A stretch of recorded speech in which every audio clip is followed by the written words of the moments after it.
alla vill vi ju vara på den vinnande sidan. Den här gången pratar om hur ändringar i lagstiftning gjort att slovenska företag tvingats i konkurs med utmätningar, hot och personliga tragedier som följd. Det handlar också om skotska och isländska fiskare som kämpar om makrill. Om människans bästa vän som hamnar i kläm då pengarna tryter.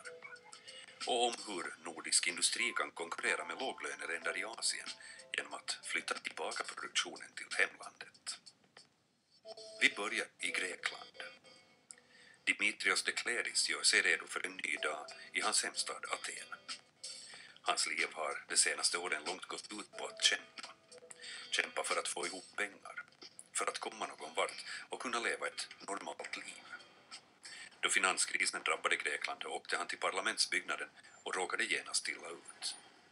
Dimitrios jobbar som polis.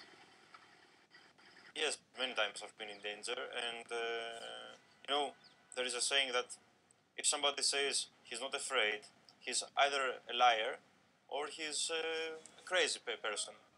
So everybody is afraid, and because he understands the danger, but this is where you must find the courage and overcome the fear and become brave in order to survive. I remember my first stroke on my back. It was somewhere around down there, so the feeling was like a bee struck me, but after a few seconds, the pain became huge. But the fun was that the person who threw me the rock on my back, because I didn't move in the first seconds, because I didn't feel the pain, and I just turned back and watched him. He might think, what kind of monster is that he doesn't feel pain? I threw him the rock with all my force when he didn't feel anything. But yeah, it was dangerous many times. The fire, the oils through the Molotov cocktails. De flesta av oss är lyckligtvis besparade från den här typen av kamp. Däremot kämpar vi ofta om att få mat på bordet. I Skottland kämpar man för att hålla fiskeindustrin vid liv. Inte bara för att få se det förenade kungadömet med fisk, utan också för att hålla igång det mer lokala samhället. Åratal av bättre förr.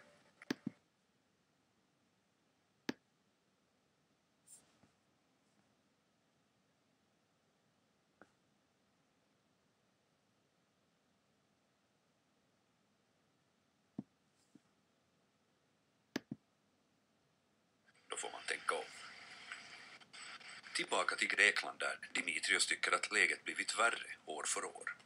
Look, after 2008, every year, things are getting worse and people sleeping on the road.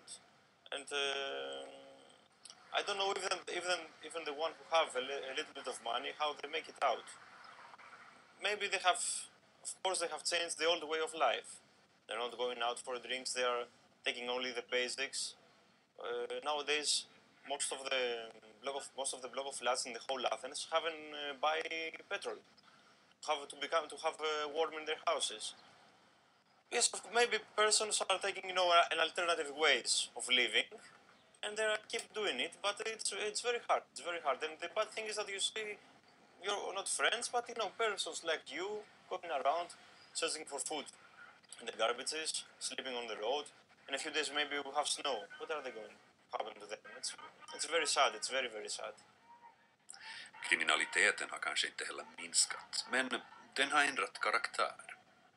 They have stopped breaking into houses because they know every person, most of the people are poor, so they don't find something in the houses, and they're trying to steal something around, but there is no money to steal around from nowhere. So I don't. Yes, maybe criminality is the same, maybe a little percentage more. Nu och då hör man positivare tongångar från grekiskt affärsliv och politiker. Men sådant pratar Dimitrios emot med ett par nypor salt. Huge lie. It's a huge lie of the government that can, let's say, cook the money. They take money from here, put it there. Take from here, put it there, put it there, put it there. They change every time the places. The bank accounts, let's say the money that you could take if you were working somewhere for your retirement, they're taking it from the bank and use it somewhere else. And so they say to you, oh look, we're growing, our economy is growing, be patient. But I think media today in Greece, of course, they are 100% controlled by the government. So if a normal person, a person who thinks and uses his brain, he will not see, he will not watch TV, Greek TV at least. The media are being used. The truth is, nothing flows. The market is not flowing. The economy is not flowing. Nothing goes because the people don't have money. They are firing people. They are closing industries. They are closing companies, and every day you see more and more people getting unemployed. So how is the economy growing? I can't find the solution to that.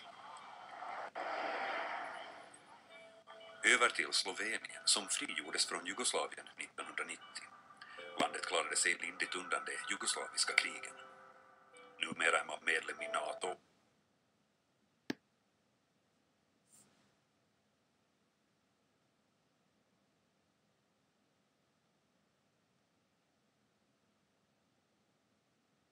Нашo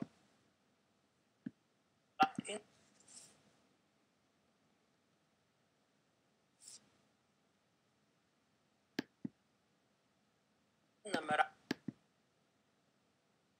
na ta način prisiliti našo vlado, naš parlament in tudi naše ustavno sodišče, da svoj unikaten pogled na podjetništvo v Sloveniji prilagodijo evropskemu pojmovanju podjetništva, ker to zdaj ni.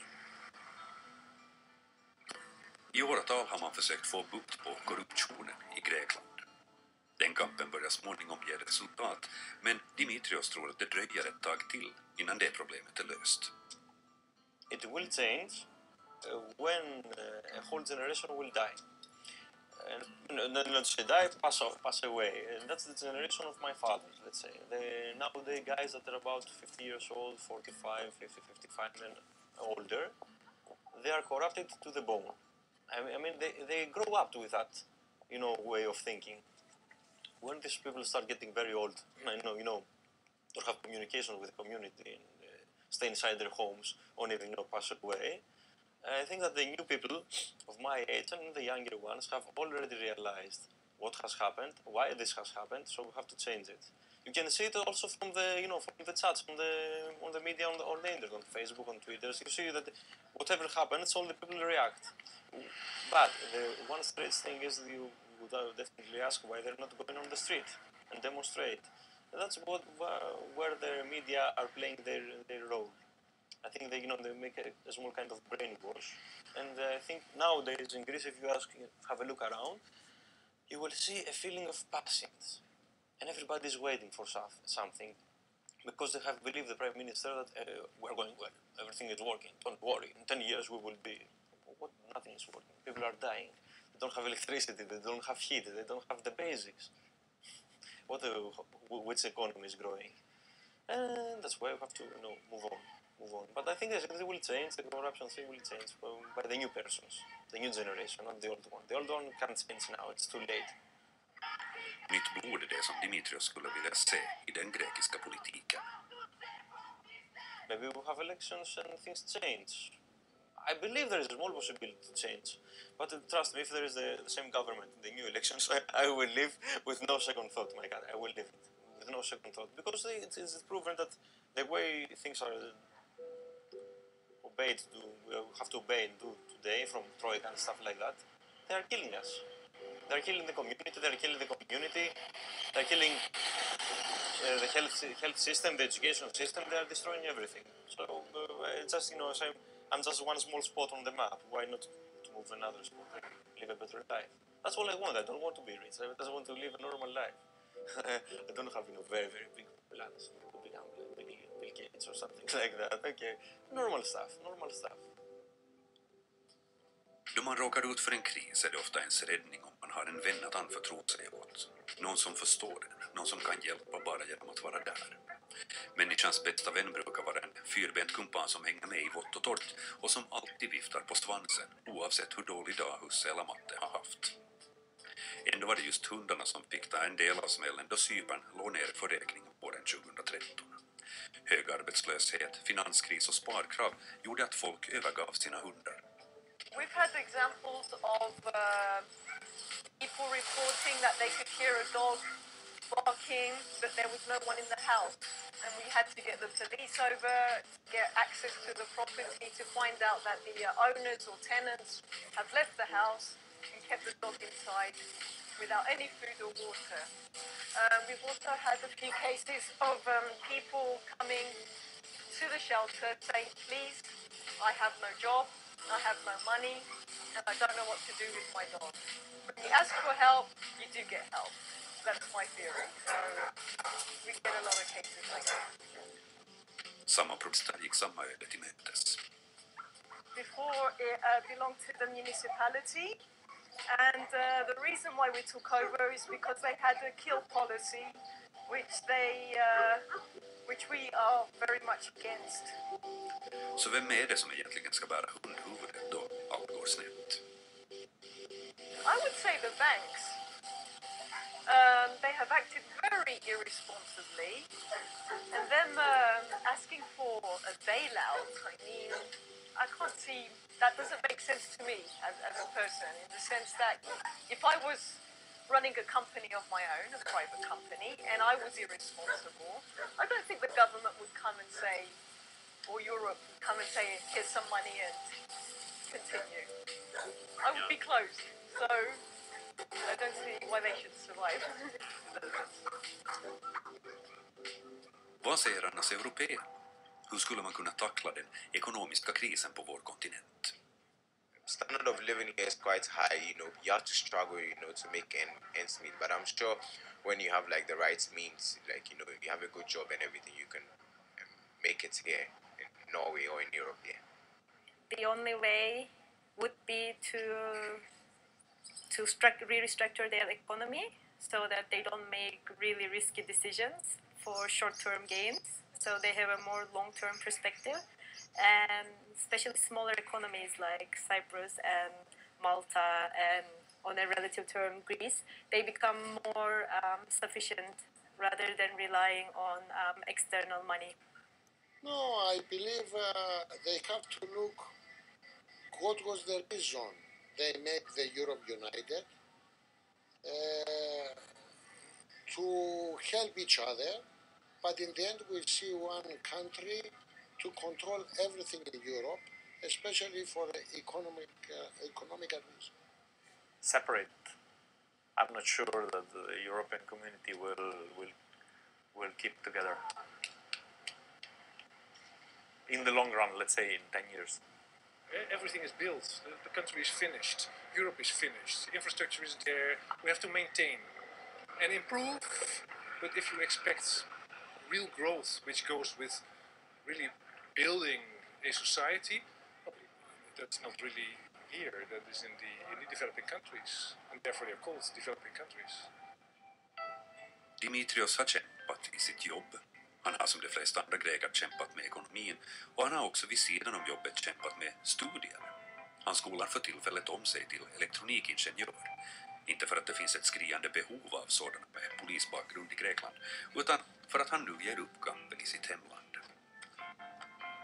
I think that I have no time to stay here in Greece and wait for the economy to grow, because I'm already 20 years old, and they are predicting that we will be better.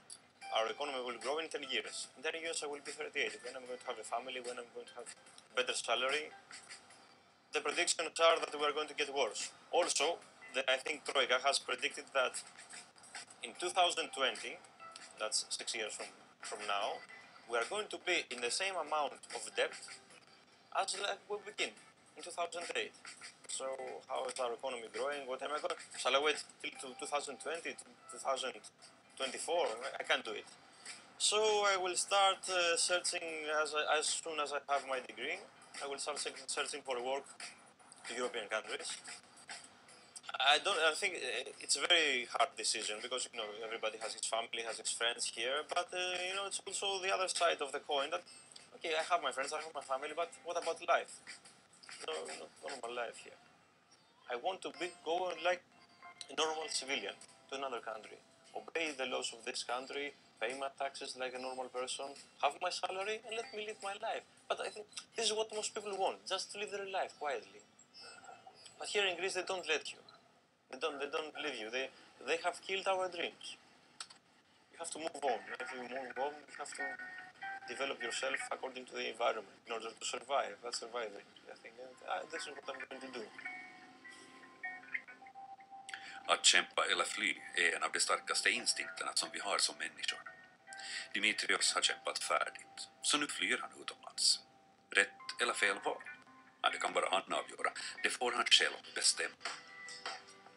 Vem är det som styr och ställer i Europa? Det ska vi prata mer om nästa gång. Är det pengarna som styr? EU måhända? Eller är det medborgarna som sitter på makten? För beslutsfattarna är ju i de flesta fall folkvalda.